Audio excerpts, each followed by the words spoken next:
Então vamos ao arroz com feijão de hoje. Abra aí a sua Bíblia, Colossenses capítulo 2.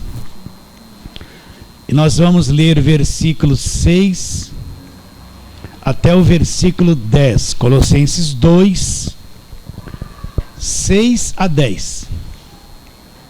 Ora, como recebestes Cristo Jesus, o Senhor, assim andai nele, radicados e edificados e confirmados na fé, tal como fostes instruídos, crescendo em ações de graças.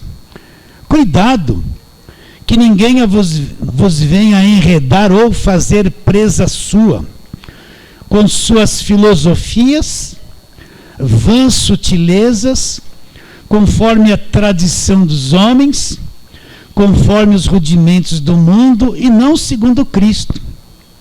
Porquanto nele habita corporalmente toda a plenitude da divindade. Também nele estáis aperfeiçoados, ele é o cabeça de todo principado e potestade. Até aí. Senhor, nós te adoramos, Senhor, o único Deus verdadeiro, Senhor dos céus e da terra, que tem domínio sobre todas as coisas. Te adoramos e queremos pedir, ó Deus, vem abrir o nosso entendimento. Estamos diante da grandeza da tua palavra e precisamos espírito de sabedoria e de revelação da tua palavra. Assim, ilumina os olhos do nosso coração, e não somente os nossos, mas daquelas centenas e milhares de irmãos que nos assistirão pelo YouTube, aquelas pessoas que estão muito longe, escravizadas nos costumes, nas tradições, sendo exploradas em nome da fé, aquelas que estão angustiadas pelo falso evangelho. Ilumina os olhos do coração delas também. Pela fé oramos, em nome de Jesus. Amém. Vou fazer a mesma perguntinha. Por que Paulo escreveu essa carta aos Colossenses? Você nunca mais vai esquecer disso. O que aconteceu com a igreja dos Colossenses? 4 coisas introduziram-se nessa igreja. A primeira foi asceticismo, rigor ascético. O que é o asceticismo? Preste atenção. É tudo aquilo que me é cobrado, que me custa alguma coisa, que me custe preço, que me traga sofrimento, que me traga penalidade. Porque alguém diz que fazendo isso, eu vou ser agradável diante de Deus, eu vou receber alguma bênção que vem de Deus. Então a igreja de hoje está infestada de coisas que trazem penalidade, que trazem custo, que trazem obrigações, que oprimem as pessoas, que trazem fardo pesados para elas carregarem, dizendo que se elas fizerem estas coisas, se elas fizerem o sacrifício, pagarem o preço, porque tem preço a ser pago ainda. O que Jesus pagou na cruz não pagou nada, eu tenho que pagar ainda. Eu tenho que pagar preço, eu tenho que fazer coisas que me custem, que me tragam penalidade, que me oprimam, para Deus olhar e se agradar de mim. Então você vê atualmente esse asceticismo, esse rigor ascético, que traz sofrimento na vida das pessoas. Dentro das igrejas, a maior parte do tempo, cobrança, sacrifício, tudo tem um custo, tudo você tem que dar alguma coisa. Deus é movido por aquilo que você tem que dar. Sempre tem uma penalidade, sempre tem um peso, sempre tem um jejum, sempre tem uma guerra que não acaba muito. E isso ocasiona o quê? Na mente e no coração das pessoas? Prisões. O asceticismo entrou aqui nessa igreja. Que outra coisa entrou nessa igreja que nós vamos passar por cima, mas só recordar? O gnosticismo. O que é o gnosticismo? Eu preciso ter uma experiência com o mundo invisível, não importa a fonte. Então eu preciso um Deus na carne que me descontrole, eu preciso de um arrepio, eu preciso ser queimado, manda fogo, fogo santo, fogo, né? Eu preciso de alguma coisa que me pegue, que me apague, né? Que mexa comigo, me sacode, né? Eu preciso ser desembocado, desemboca o vaso, né? Enche de azeite, tudo coisa que não é evangelho. Então o gnosticismo é isso, eu quero apagar, eu quero tremer, eu quero um Deus do arrepio, um Deus na carne, um Deus do calor, um Deus do fogo, né? Na igreja aqui eles faziam até culto dos anjos, prestavam culto a anjos. Tinha aquelas pessoas que revelavam, estou vendo isso, estou vendo aquilo, e controlavam a vida das pessoas com as suas religiões que Paulo fala, com as suas revelações que Paulo fala que era produto de uma mente carnal cheia de imaginações.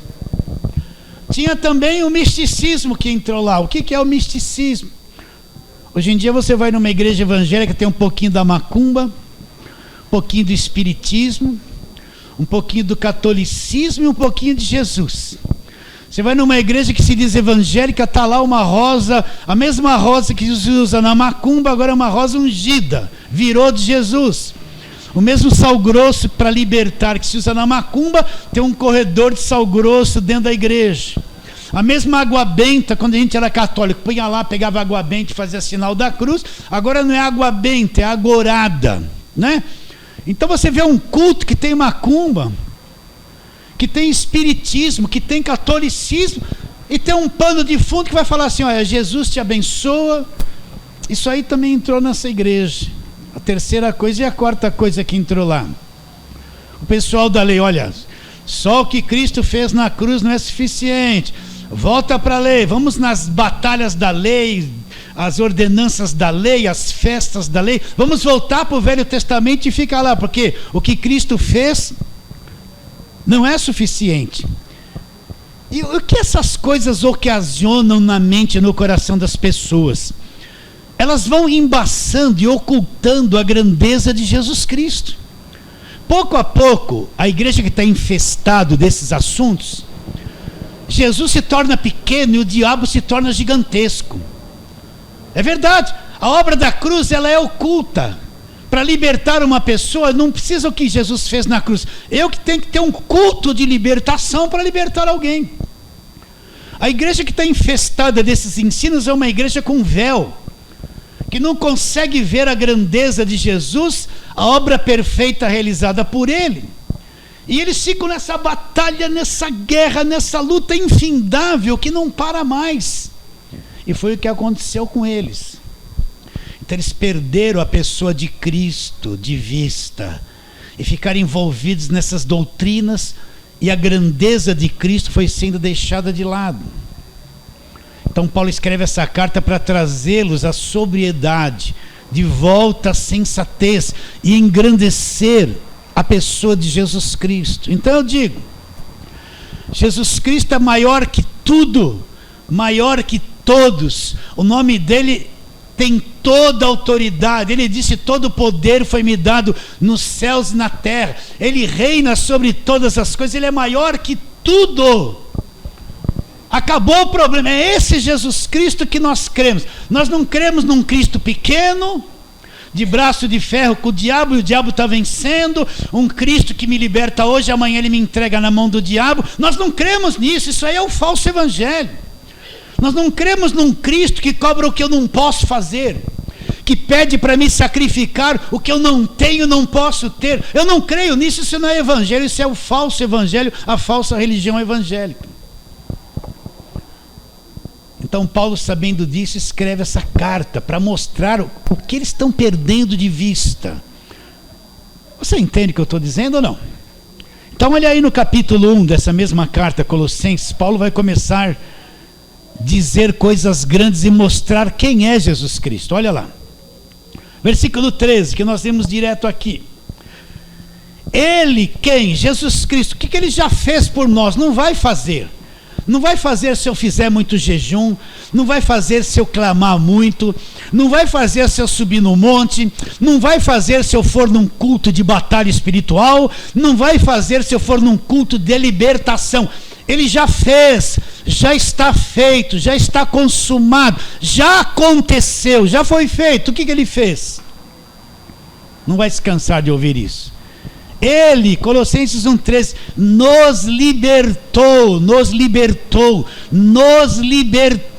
já libertou. Não é o meu esforço que me liberta, não é o meu jejum, não é o preço que eu pago, não é o óleo da unção, não é a água do Rio Jordão. Ele já me libertou de onde? Do império das trevas. Acredita nisso? Alguém perguntaria: pastor, estou escandalizada com o que o senhor está dizendo. Lá na minha igreja, todo final de culto, o pastor fala: quem quer ser liberto, vem na frente. E tem gente de 20 anos lá que vai todo culto na frente. Aí chega lá, ele põe a mão na cabeça: sai diabo disso, sai diabo daquilo, sai tudo. E no domingo seguinte ele faz de novo, as mesmas pessoas estão lá. É porque ele vê as pessoas assim. Ele acha que as pessoas são assim. Ele não crê no Evangelho. Ele não crê que Jesus libertou. Então a cabeça dele é esse lixo. E os que estão lá estão com esse peso atormentador na cabeça, porque não conhecem o Evangelho. Então, pastor, eu não preciso de nada disso, não. O que você precisa é conhecer a verdade.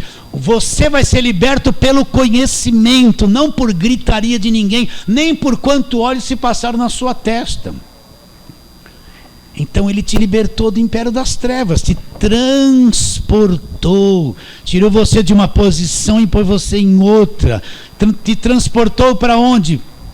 Para o reino do Filho do seu amor. Nesse reino nós temos o quê? A redenção pelo sangue. Já temos a redenção, fim da escravidão. E os pecados é a remissão. Tudo que foi pecado na tua vida, presente, passado, até os teus erros futuros, houve a remissão. Ele limpou tudo, te limpou, te justificou para sempre. Já fez isso. Não vai fazer. Já fez. Agora quem é que fez isso por você? Agora Paulo começa a mostrar a grandeza de Deus, a grandeza de Jesus Cristo. Entenda isso. Olha o que Paulo fala no versículo 15. Ele, de quem ele está falando? O que nos libertou do império das trevas. Ele é a imagem do Deus invisível. Quem Cristo é? Ele é a parte visível de Deus. Ele é a imagem de um Deus invisível. Ele é a parte visível de Deus que se manifestou em carne. Ele é a imagem do Deus invisível. Então, eu não posso ter uma visão de Deus se não tiver uma visão de Cristo. Eu não posso compreender Deus se eu não compreender quem é Cristo. Cristo não era só aquele homem lá de Nazaré, com aquela mãozinha, aquela roupa branca. Ali estava Deus em forma de homem, Deus encarnado. O poderosíssimo assumiu um corpo humano e veio aqui na terra buscar e salvar aquilo que se havia perdido. Então ele é a imagem do Deus invisível, o primogênito de toda a criação. Agora presta atenção: pois nele, em Cristo, foram criadas todas as coisas, nos céus e sobre a terra. Ele criou os dois mundos, as visíveis e as invisíveis. Nossa, pastor, que coisa é essa? Então nós vivemos nesse mundo visível, o mundo material, mas existe um mundo invisível, outra, um mundo perfeito, uma dimensão perfeita, gloriosa, um reino invisível, onde Deus está. Ele é o criador das duas coisas. Ele criou o mundo invisível e criou o mundo visível, é o criador de todas as coisas. Então, pastor, aqueles seres celestiais, os anjos, os arcanjos, os serafins, os querubins que aparecem na Bíblia, foi Ele que criou. Todos eles foram criados por Ele. Então, pastor, quer dizer que até aquela formiguinha minúscula que trabalha o inverno inteiro, o verão inteiro e some no inverno. Foi Ele que criou, desde as coisas gigantescas, infinitas, até um pequeno insetozinho, foi Ele que criou todas as coisas. Então Paulo está dizendo: vocês estão acreditando em culto dos anjos? Tem alguém na igreja de vocês dominando vocês por revelações falsas? Vocês estão perdendo de vista o que criou todas as coisas, o mundo visível e o mundo invisível. O que vocês estão fazendo? Vocês não enxergam a grandeza de Jesus Cristo? E ele continua dizendo: pois nele foram criadas todas as coisas, nos dois mundos, nos céus e na terra, as visíveis e as invisíveis, sejam tronos, sejam soberanias, quer principados, quer potestades. Tudo foi criado, todos os principados e potestades. Presta atenção. Quando se fala em principado e potestade, são autoridades celestiais. Tudo foi criado por Ele. Presta atenção. A mente de cada anjo foi criada por Ele. Ele sabe tudo que um anjo pensa. A mente dos arcanjos, do anjo Miguel que visitou Maria ali, a mente dele foi criada por Jesus Cristo. Ele sabe tudo que se passa na mente de um anjo. A tua mente foi criada por Ele. Ele sabe tudo que se passa. Ele te conhece muito, sabe tudo que se passa na sua mente. Ele criou todas as coisas. Você acredita nisso? Para Deus não tem surpresa. Para você pode ter surpresa, mas Deus não... nossa, que surpresa, isso aconteceu. Não. Para Deus não tem surpresa. Ele sabe de tudo. Ele criou todas as coisas. Ele tem o controle, o domínio sobre todas as coisas. Acredita ou não? Acredita ou não? Então, tudo foi criado por meio dele, para ele. Olha lá, ele é antes de todas as coisas. Ele é o quê? Antes de todas as coisas, e nele tudo existe, nele tudo subsiste. Então,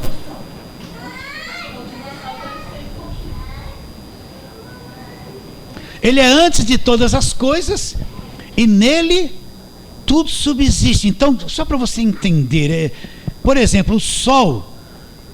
Sem o Sol, o planeta Terra não tem vida. Ele morre, mata tudo, não mata? Não morre tudo, inclusive nós. Não tem onde se esconder. Vai ficar tudo congelado e vai perecer. Então o Sol é o ponto central da vida da Terra. Ele é a energia que dá vida aos vegetais, aos animais, a todos nós. Ele é a vida da Terra. Se você tirar o Sol, tudo morre, aqui não tem mais vida, nós morremos. Assim é Cristo. Cristo é o centro de todas as coisas, é a energia máxima, é o poder máximo de todas as coisas. Ele que dá vida a todas as coisas. Se tirar ele de cena, tudo morre, nada tem vida, mas ele é o centro, é a energia, o poder máximo que sustenta todas as coisas, é Jesus Cristo. Nele tudo existe, nele tudo subsiste. Continua. Ele é o cabeça do corpo da igreja, ele é o princípio, ele é o primogênito entre os mortos, para em todas as coisas ter o quê? A primazia, porque aprove a Deus que em Cristo residisse nele o quê? Toda a plenitude da divindade. Então presta atenção. Eu já falei tanto isso. Cristo está acima de todas as coisas. Ele tem o poder sobre todas as coisas, o domínio sobre todas as coisas. Nós não cremos num Cristo pequenininho, fraquinho, que eu tenho que vigiar tanto, porque Ele não tem condições de me vigiar, de me guardar. Entende? Eu não creio nesse Cristo. E deixa uma macumba pegar no crente, um monte de crente com medo de macumba. Eu não creio num Cristo fraco. Vocês estão entendendo? Que deixa o mal toda hora pegar o crente. Então ele tem que jejuar muito para ter poder. Isso é tudo. Isso é quem não tem visão. É assunto de quem não conhece Deus. É assunto de quem está cego com relação à grandeza de Deus. Eu não acredito num Cristo fraquinho desse. Entende? Não. Que precisa passar uma noite acordado para mover o coração de Deus, para Ele fazer alguma coisa por mim. Eu não creio nisso. Eu não creio num Deus que espera que eu pegue o envelope e ponha um dinheiro ali, presta atenção, meus irmãos, para comprar uma bênção dele, porque ele só se move pelo meu sacrifício, pela minha oferta. Entende? Isso é mentira, isso não é Deus, isso é religião. Jesus está acima de tudo isso, ele é grandioso, nele habita a plenitude da divindade, ele é Deus. Está claro? É nisso que nós cremos, que cuida de nós o tempo todo, que nos comprou com seu próprio sangue. Os colossenses perderam isso de vista. Você pode ver, todas as igrejas que estão afundadas nessas coisas que eu te falei, eles não veem a grandeza de Deus. Para eles o diabo é maior do que tudo, porque o diabo está lá o tempo todo dentro da igreja. O que mais tem lá é demônio, porque eles só falam nisso, é ou não é? Só falam nisso, só falam no demônio, no diabo, no Satanás, né? Só falam nisso, porque a cabeça deles é isso. Eles não enxergam a grandeza de Jesus Cristo. E o que ele fez por mim e por você? Olha lá versículo 20. E que havendo feito a paz pelo sangue da sua cruz, por meio dele reconciliasse consigo mesmo todas as coisas, quer sobre a terra e quer nos céus. Olha o que ele fez. Ele fez a paz na morte dele na cruz. Através do sangue dele, ele removeu toda a parede de separação entre o homem e Deus. O pecado foi removido. Tudo que era obstáculo na cruz foi removido. E ele fez a paz dos céus com a terra. Acabou a inimizade. Acabou a parede da separação, acabaram-se as muralhas, Jericó não existe mais, Golias não existe mais, não existe mais obstáculos, tudo foi removido na cruz. E ele fez a paz entre céus e a terra. Você acredita nisso? Você pensa que tem uma parede assim, e Deus está lá atrás da parede, né? Por exemplo, você vai ver lá na Velha Aliança, o que fazem separação entre vocês e o vosso Deus são os seus pecados. Na Velha Aliança é isso mesmo. Pecado não havia sido removido na cruz, mas na Nova Aliança, essa parede de separação que era pecado, o Cordeiro de Deus que tira o pecado do mundo removeu. Todas as prisões e obstáculos foram removidas na cruz. Eu preciso acreditar no sacrifício. E agora Deus está em paz comigo e nós estamos em paz com Deus. Cristo fez a paz. Deus não está te acusando de nada, te cobrando de nada, te oprimindo de nada. É o homem que está fazendo isso. É o homem que está te cobrando. É o homem que está te oprimindo, usando a Bíblia. É o homem que está exigindo, ele que está te escravizando, é ele que está te atormentando. Não é Deus, porque a parede da separação caiu e a paz entre Deus e os homens, entre os céus e a terra, já foi feita. Pastor, e essas coisas ruins que acontecem na terra, sabe o que é? É o homem carnal defeituoso, que se mata, que se destrói, que se rouba, que se perverte. Essa natureza humana inflamada que produz tudo isso aí que você está vendo, toda a propina, todo o roubo, toda a malandragem, toda a sujeira, entende? Tudo que você vê no meio político, você pode ter certeza. É o homem natural caído em atividade, programado para fazer o mal, programado, mas no quesito de Deus está tudo reconciliado. E que havendo feito a paz pelo sangue da sua cruz, por meio dele reconciliasse consigo mesmo todas as coisas, quer sobre a terra e quer nos céus. Agora, no versículo 21, leia e entendam. E a vós outros também, que em outro tempo vocês eram estranhos e inimigos no entendimento. O que é ser estranhos e inimigos no entendimento? A gente não conhecia o Evangelho. O que tinha na nossa cabeça, o entendimento que tinha lá, era coisas que escondiam o Evangelho e nos tornavam inimigos do Evangelho, inimigos no entendimento. Uma mente travada, fechada, com conhecimento fechado, que praticava e cria em coisas inimigas de Deus pelo entendimento errado. Como nós éramos, olha o que ele diz, nós éramos, não somos mais. E a vós outros também, que outrora éreis estranhos e inimigos no entendimento por causa das vossas obras malignas. O que ele fez? Já foi feito. Agora, porém, vos reconciliou aonde? No corpo da sua carne. Presta atenção nisso, o corpo da sua carne é a natureza humana, é o Cristo que morreu na cruz. Onde é que os pecados foram pagos?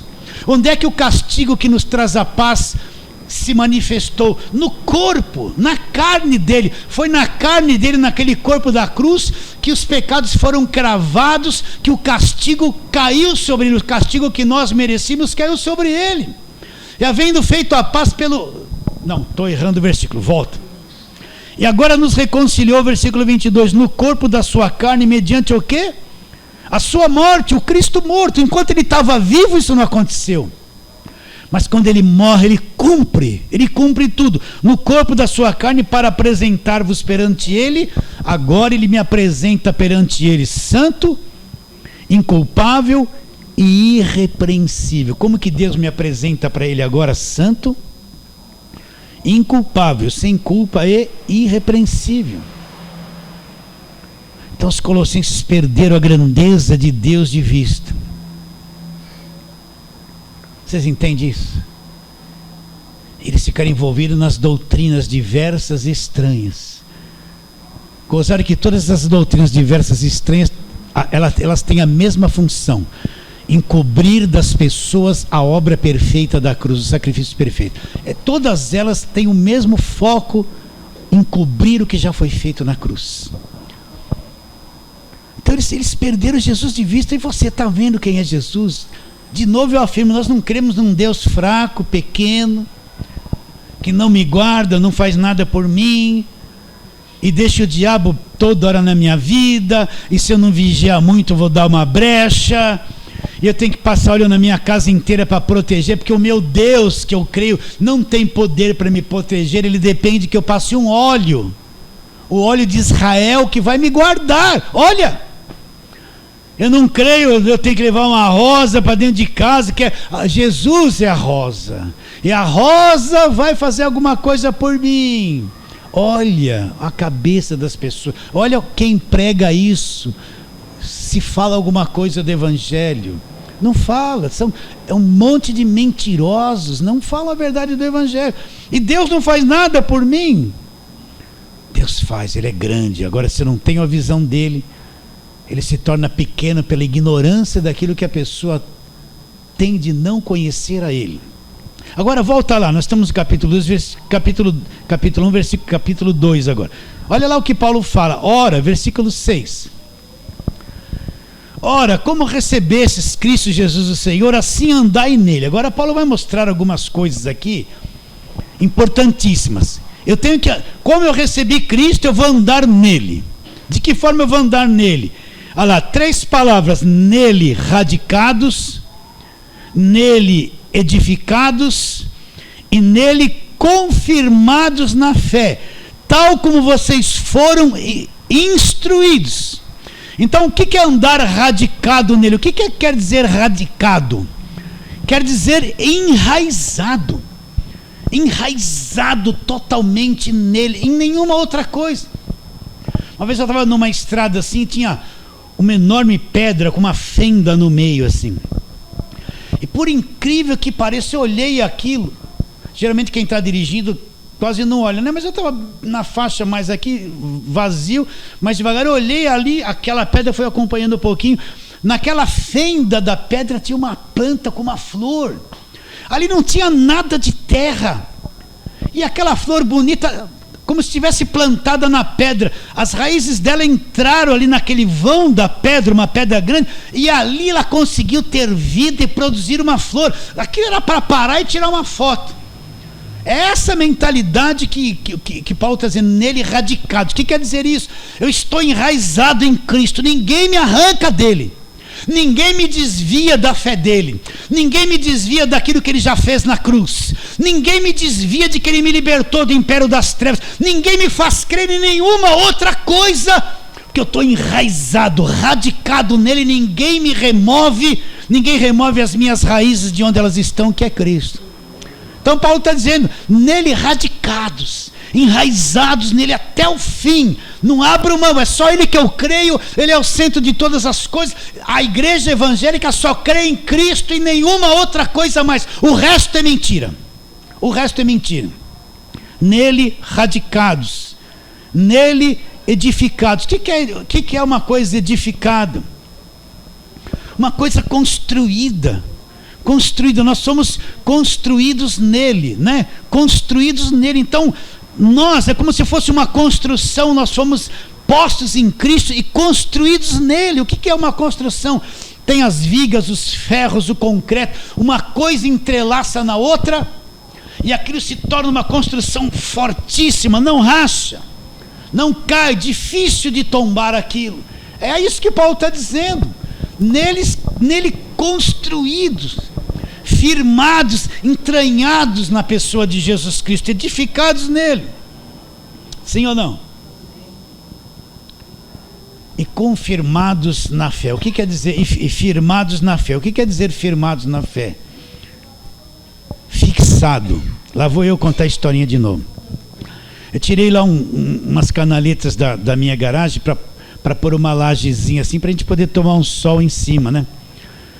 E fez lá 3 sapatas de um lado e 2 de outro. Por quê? Porque na ponta ali, já na ponta do terreno do portão, já tinha uma viga grande e boa, mas ela precisava ser feita ainda muito mais para cima dela. Então o pedreiro lá fez toda a armação, as vigas de todos os lados, e aqui não precisou fazer a mesma coisa que as outras vigas, pôr os mesmos ferros. Por quê? Porque já tinha uma sapata ali, só precisava construir alguma coisa sólida em cima. Eu falei, como é que você vai fazer isso? Você tem que quebrar até chegar no ferro. Ele falou, não. Ele não me chamava de pastor, nem sabia que eu era pastor, né? E nem precisava saber, né? Ele falou, não, tem uma coisa chamada compound. Quem é da área da construção sabe. O que é o compound? É 2 químicas líquidas que se misturam e viram uma coisa que nem concreto. Eu nem conhecia isso. Ele falou, não, fica tranquilo, pastor. Chegou lá com uma broca, furou um buraco maior do que o ferro que ele ia pôr lá, 4 furos bem fundos, comprei o tal de compound, fez aquela mistura e foi com um funil enchendo aqueles 4 buracos. E eu fiquei só assistindo aquilo. Quando aquilo transbordou, ele veio com o ferro que faria a coluna na parte de cima, encaixou naquilo, aquilo transbordou para o lado dele. Ele falou assim, pastor, daqui 24 horas você vai ver que isso aí vai estar que nem o ferro. Eu falei, será? Né? Aí passou as 24 horas, eu fui lá, gente, agarrei aquilo, mexia naquilo que escorreu para fora, aquilo virou um concreto. 2 químicas, aquilo virou um concreto, não precisou nada mais que aquilo. Aquilo ficou tão firme, ele construiu uma coluna em cima daquilo e resolveu o problema. Ficou fixado de uma tal maneira, uma química que criou uma situação como um concreto. Eu não sabia que isso existia. O que Paulo está dizendo quando ele fala firmados na fé? Firmados na fé é justamente isso, fixado em Cristo. Uma química nos ligou nele, nós estamos tão fixados nele, que nada remove a gente da verdadeira fé na pessoa de Jesus Cristo. Nada remove. Então Paulo está dizendo, olha, como vocês receberam Cristo, Jesus Senhor, assim vocês andem nele radicados, edificados, confirmados na fé. Agora olha o que Paulo fala, tal como fostes instruídos. Eles já tinham sido instruídos a respeito disso. E ele fala, o que vai acontecer quando nós estamos assim? Ele fala lá, olha o versículo, crescendo em ações de graça. Então o que vai acontecer? Quando nós estamos radicados, firmados, enraizados, nós vamos crescer. A graça de Deus começa a ter uma ação na minha vida. A graça de Deus começa a ter uma ação na minha vida, nós vamos crescer em ações de graça. Não é eu que estou lá agradecendo. A graça começa a se manifestar em todas as áreas da minha vida, na minha mente, na minha família, no meu trabalho, sem eu ficar, tem misericórdia, socorro, me ajuda, olha para mim, o teu pequenininho, Senhor, me ajuda. Tudo oração de fracassado que não conhece o Evangelho. A graça começa a agir na minha vida, vai começar a agir abundantemente na minha vida. Entende isso ou não? O que aconteceu que os colossenses perderam a grandeza da pessoa de Jesus Cristo de vista. Perderam isso de vista. Efésios capítulo 1, versículo 3. Tudo que Deus tinha que dar para nós e fazer por nós, ele já foi feito na pessoa de Jesus Cristo. Libertação está em Cristo. Tudo que você pode imaginar. Deus nos deu um pacote completo, é Jesus Cristo. E tudo está nele, tudo está nele. Nós fomos transportados e postos nele. Nós estamos nele. Então Deus não tem que me dar mais nada, eu só preciso descobrir o que já me foi dado em Cristo e viver pela fé naquilo que já me foi dado. Eu não preciso ficar, Deus me dá isso, me dá aquilo, me dá aquilo. Você tem problemas, fala assim, eu estou em Cristo, Senhor. Já estou nele, e tudo já me foi dado, olha, está tudo nas tuas mãos, eu nem vou ficar te enchendo, dizendo, ó Deus, faça isso, ó Deus, faça aquilo, Deus me ajuda, ó Deus, olha minha filha, olha, não, eu estou em Cristo, o Senhor me conhece, e essa graça vai abundar, vai esparramar por todos os lugares. Eu não vou ficar lastimando coisas, choramingando coisas diante de Deus, eu já estou em Cristo, e tudo já me foi dado nele. Então, Efésios 1:3, o que diz o Efésios 1:3? Bendito Deus e Pai de nosso Senhor Jesus Cristo, o que Ele já fez por nós, o que Ele já nos deu, que nos abençoou com toda sorte de bênçãos espirituais, aonde? Nas regiões celestiais em Cristo. Então todas as bênçãos espirituais já nos foram dadas nas regiões celestiais em Cristo. Tudo que Deus tinha que nos abençoar já foi. Você entende? Então vai acreditando nisso. Geralmente a gente olha para o problema, a dificuldade, e isso se torna um gigante. Aí você fica só olhando para aquilo e não olha para Cristo. E você fica dominado com medo daquilo. Aquilo começa a possuir a tua mente, as tuas emoções, e vai produzir toda coisa negativa na tua alma que você possa imaginar. Quando você está assim, olha para Cristo. Fala, estou em Cristo, toda abundância está em Cristo. A solução da minha vida está nele. Olha lá, estou vendo, minha filhinha não está num caminho certo, não me ouve. Ai, não vou falar, olha por minha filha, olha por ela. Ai, socorro, pastor. Não, eu estou em Cristo. Senhor, eu estou em Cristo. Está tudo nas tuas mãos. Eu vou ficar tranquilo, eu estou em Cristo. A graça de Deus vai abundar na minha vida, já foi me dado. Confia.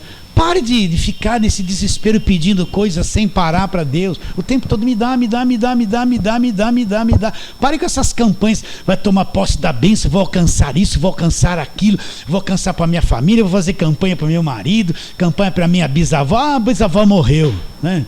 Vai fazer campanha disso, campanha do papel, campanha da toalha, campanha do sapato, da meia ungida, da fronha, campanha da camiseta. Pare com essas coisas que não é evangelho, que isso cansa, isso é mentira, isso não existe, isso é invenção da mentira do evangelho falso. Você está em Cristo, então todas as bênçãos já foram te dadas nas regiões celestiais. Romanos, as mesmas coisas que a gente fala direto aqui. Romanos capítulo 8, acredite nisso que está aqui, versículo 1. Agora, pois, nenhuma condenação existe. Para quem? Para os que estão em Cristo Jesus.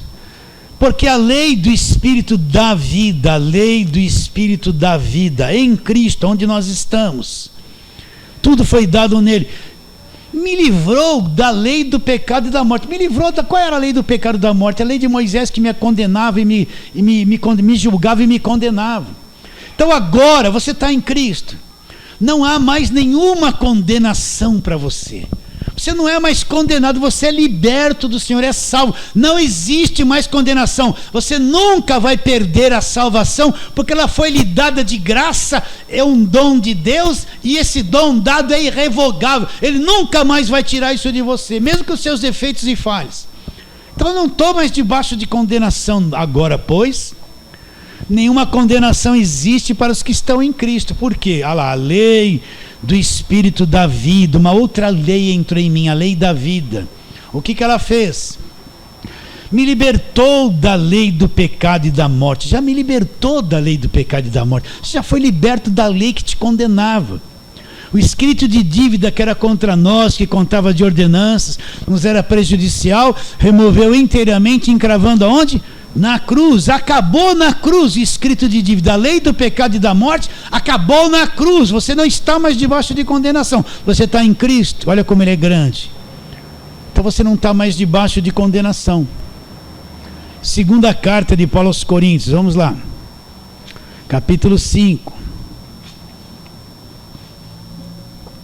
versículo 17.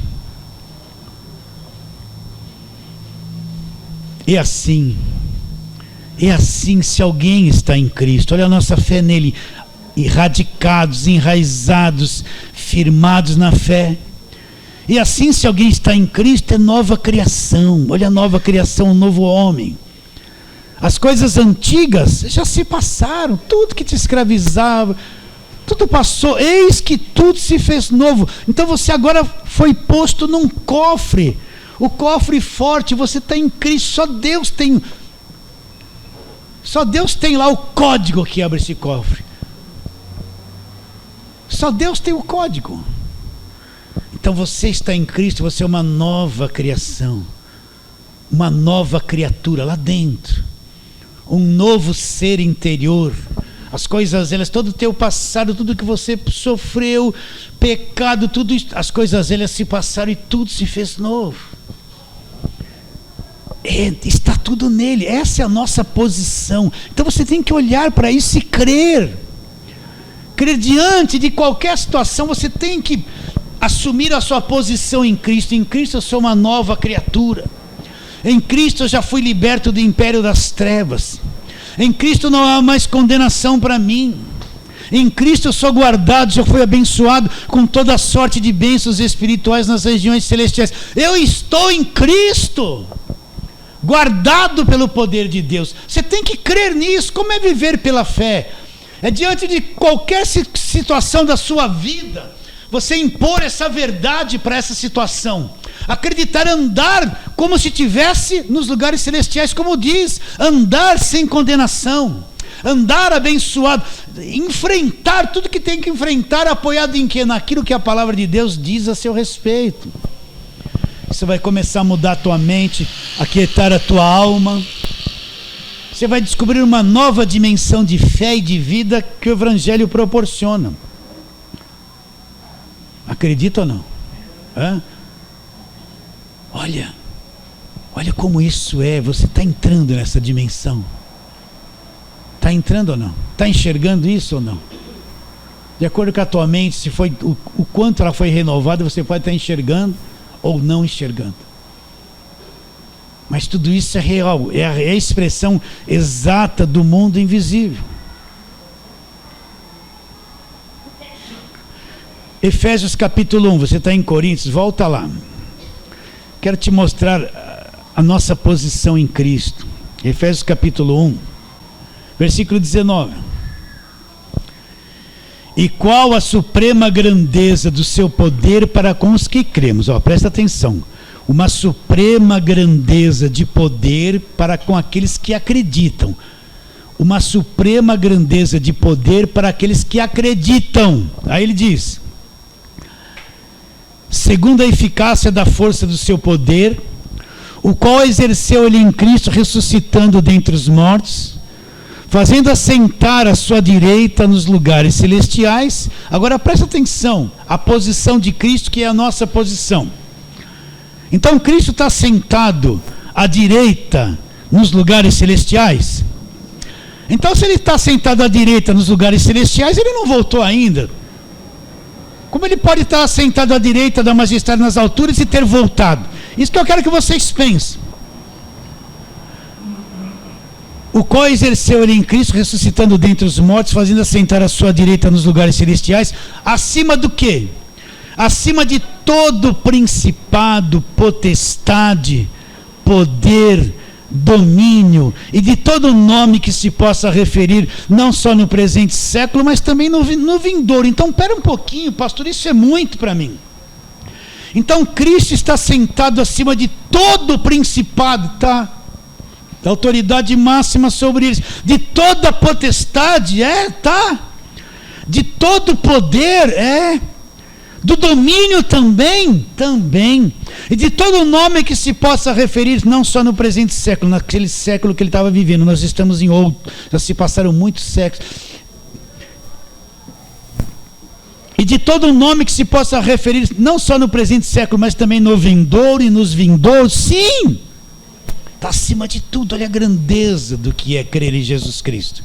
E aí ele diz: E pôs todas as coisas debaixo dos pés, olha lá, e pôs todas as coisas debaixo dos pés, para ser o cabeça sobre todas as coisas, deu o quê? A igreja. A igreja, qual é o seu corpo? Qual é o seu corpo?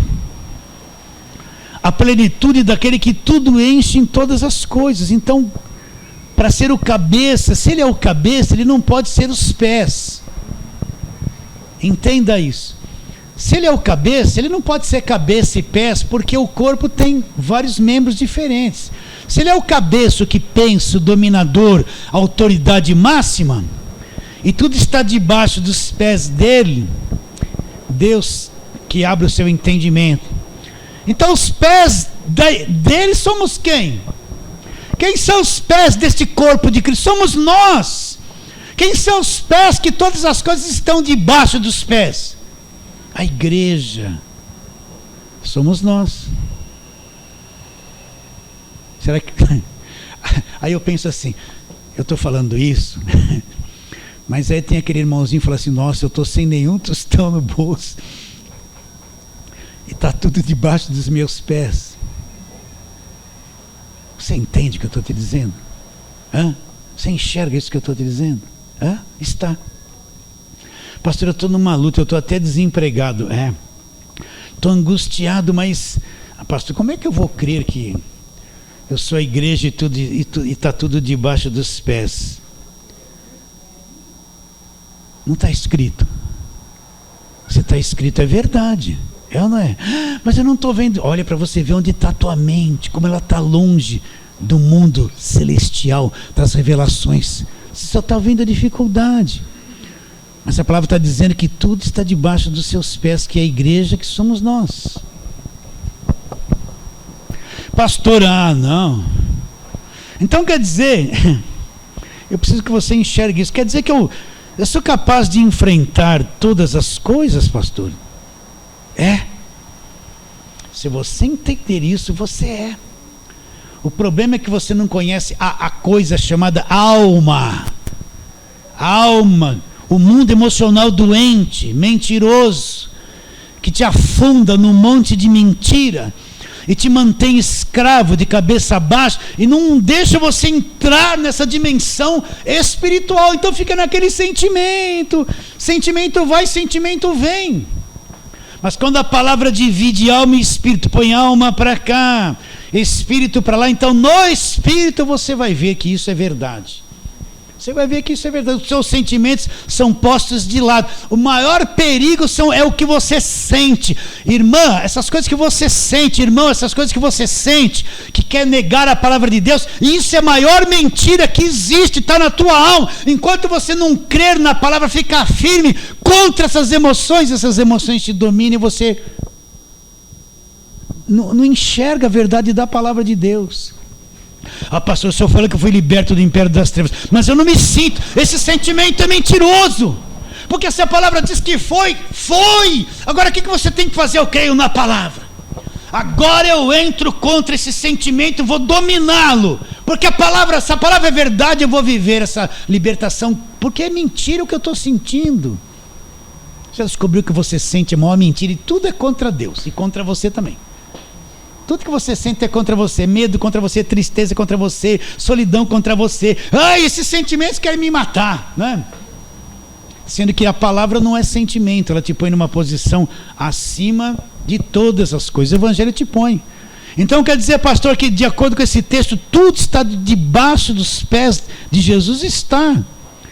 E ele é o cabeça, e os pés faz parte da igreja. Então tudo está debaixo dos pés da igreja. Como eu posso passar isso para você? Vem uma dificuldade grande, né? A nossa alma fala assim, coitado de você, você está sofrendo, você é um coitadinho, tem misericórdia de mim, essa coisa está difícil.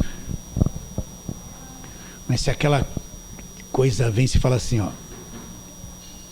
para aí, eu te conheço, sentimentos, emoções, desde que eu nasci vocês estão me perturbando, mas agora eu estou enxergando, Então o que eu vou fazer? Eu vou te controlar agora. Sou eu que mando agora. Vem angústia, vem bastante angústia agora, vem. Eu vou te destruir. Você entende ou não? É tua carne mentirosa. Vem tristeza, pode vir tristeza, eu não vou mais me dobrar diante de você. Você vai descobrir o quanto você é livre e a palavra de Deus é verdadeira. O problema é que essas coisas vêm, eu falo assim, amém, e me entrego todo dia para elas. E fico cativo de uma mentira, sendo que eu estou liberto totalmente pela palavra de Deus. A minha fé é a palavra, a minha vida é a palavra, não é emoção. Enquanto você não dominar isso, você não entende a linguagem que eu estou tentando passar para você, não entende. Então tudo está debaixo dos pés, tudo está debaixo dos pés. Agora ali no capítulo 2, se ele ressuscitou e nos fez assentar nos lugares celestiais, e nos lugares celestiais tudo está debaixo dos pés dele, olha o versículo 6 do capítulo 2. E juntamente com ele nos ressuscitou e nos fez assentar nos lugares celestiais Então nós estamos assentados nessa posição com ele nos lugares celestiais, em Cristo Jesus. Enxerga isso, em nome de Jesus, enxerga isso. Agora volta no texto onde nós começamos, Colossenses, Efésios, Filipenses, Colossenses. Aí Paulo continua a leitura depois do versículo 6 e 7 do capítulo 2. Aí ele começa a alertar, porque a gente tem que tomar cuidado, presta atenção. Cuidado que ninguém vos venha enredar. A outra tradução está fazer presa sua. Vamos ficar com a enredar. Eu já te expliquei isso. O que é enredar? O pescador vai no rio, arma aquela rede lá, com malha pequena, os peixinhos vêm tranquilo, subindo o rio ou descendo, encaixa na rede, prende ele na guerra aqui, ele não vai nem para trás e nem para frente, ele ficou preso, enredado. Ele está enredado na rede. Aí depois, no dia seguinte, o pescador vai lá e traz aqueles peixes, tudo enredado. O que Paulo está dizendo? Cuidado que você tem que tomar. Cuidado que ninguém vos venha enredar, prender você na rede religiosa. Toma cuidado. E qual é a rede que eles lançam? Qual é a rede que eles jogam para cima das pessoas? Olha lá, ele diz, filosofias, vãs sutilezas. Olha a vã sutileza. Eu não me canso de falar isso aqui. O indivíduo aparece, não, cansei dessa caneta, pegar a chave. O indivíduo aparece num púlpito ou numa televisão, ó a sutileza. Meus irmãos, em nome de Jesus, eu consagrei 1000 chaves dessa. Presta atenção para você ver a sutileza. Essa chave vai abrir a porta da tua casa. É ungida. Deus falou comigo. Dá uma oferta de R$1.000 e eu como a Bíblia. Se você levando essa chave dando essa oferta de R$1.000, essa oferta de R$1.000, você não vai ter a sua casa própria. Eu vou ficar 40 dias na cabeça sua, em todo culto, a sutileza. Você está entendendo isso? Milhares vão acreditar nisso. Vocês estão vendo a sutileza? Eu venho em nome de Deus, eu sou homem de Deus, estou no altar, né? Vocês entendem ou não? E eu venho apresentar uma mentira para a tua cabeça, e vou fazer a tua cabeça, e vou pôr alguém para testemunhar. Conta aqui, meu irmão, que você fez. Olha, eu dei R$1.000, peguei a chave da casa própria. Conta o que aconteceu. Já estou numa cobertura, pelo amor de Deus. Estou com uma moto de não sei quantos carros. Está vendo, irmãos? Vocês estão entendendo ou não? Sabe que a sutileza é isso, é criar ilusão na cabeça das pessoas, é iludir ela com promessas que vão acontecer coisas na vida delas, né? É iludir ela com mentiras, falso evangelho mentiroso. Eis que estou aqui na frente, você de camisa amarela, rabaxabalabacaia. E não corta, Walter. Ripalapalaia. Andachuri bicandalabacuri bicandalabá. Eu falo bem, hein? Tô te enganando, hein? Eis que, não é uísque, não é eis que te digo. Você de camisa amarela, tô vendo. Eis que desce um anjo do céu agora, rumianda lavachuribi, canta lavacá. Não corta a volta, não vai, se você cortar eu te pego amanhã. Olha a sutileza, vocês estão entendendo a sutileza? Deus manda te dizer, vou dominar, olha, eu vou dominar uma igreja inteira. Eu vou controlar a cabeça. Essa igreja vai pensar que eu sou o bom, que eu vejo tudo, que eu estou falando dos mistérios com anjo, né? Eu vou começar a revelar, vai uma multidão atrás de mim. Até os artistas aparecem atrás de mim. Sabia disso? Aí eu começo a dominar todo mundo e pedir isso, pedir aquilo. As sutilezas, as vãs sutilezas, as filosofias, as tradições, as coisas que você vê no evangelho dia e noite e dia, pela televisão. Põe seu copo com água em cima da televisão. Eu vou orar a Deus, consagro esse copo com água. Lá vai, bom, água é bom, pelo menos vai limpar o seu zinho, o seu estômago, né? Mas que essa água ungida vai fazer alguma coisa por você, não vai, é pura ilusão, puro feitiço. Vocês sentem, pura macumbinha disfarçada. Então ele fala, não vai cair na rede. Se vocês acreditarem nisso, se vocês entrarem nessas coisas, vocês vão ficar que nem o peixe, enredado, não vai para trás, não vai para frente, vocês vão ficar mortos nessas coisas. Cuidado que ninguém vos venha enredar com as sutilezas, as filosofias, as tradições dos homens, conforme os rudimentos do mundo, com os rudimentos do mundo. Então olha a igreja do Brasil hoje, olha a maior parte, está tudo enredado com essa conversa. Olha os programadores de televisão, é só para enredar as pessoas. Vai no culto deles lá que não aparece na televisão para ver o que eles fazem. É só rede. E você vê uma multidão enredada na mentira, enredada no falso evangelho.